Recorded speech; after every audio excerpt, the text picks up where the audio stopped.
imagine your brain here, okay? And I've got my left brain and I've got my right brain. As we know, our left brains, primarily, this is way oversimplified, but for the most part, my left brain is where language lives, language skills.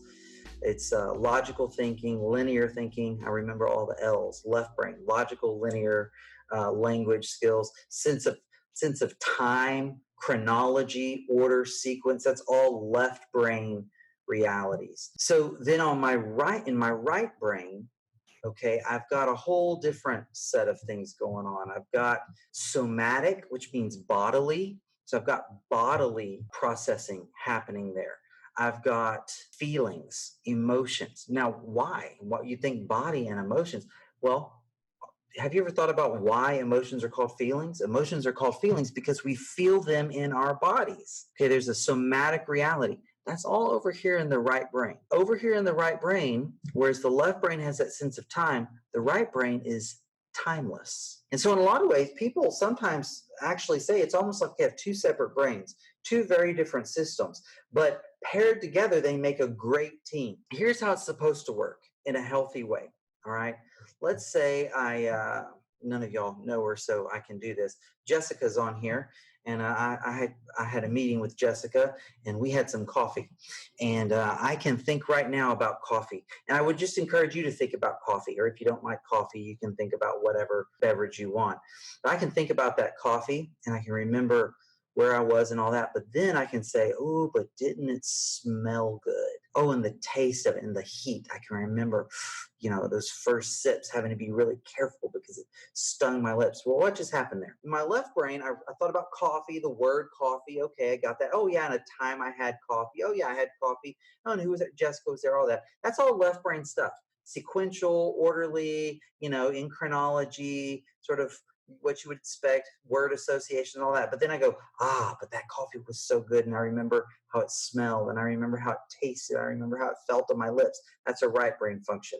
And I can put that all together, and I have this integrated memory of the coffee, left brain, right brain together. What happens to the brain, to those different parts of the brain and how they work together when trauma is experienced? We know this, that all those stress chemicals, whether they build up slowly over time, that too little for too long effect, or come all at once, too much too fast, we know that there are at least two things that happen in the brain when all those chemicals are dumped in the brain. One is it's almost like the ruts to the memory itself, the cut there in the neural pathways where the memory is stored. It's almost like they're cut deeper. This is why you can think back on, unless there's some dissociation going on, you can think back on traumatic times with a greater emotional heaviness or charge to them, and you can remember more details than you can a normal day of your life. So let's take 9/11 again, September the 11th, 2001.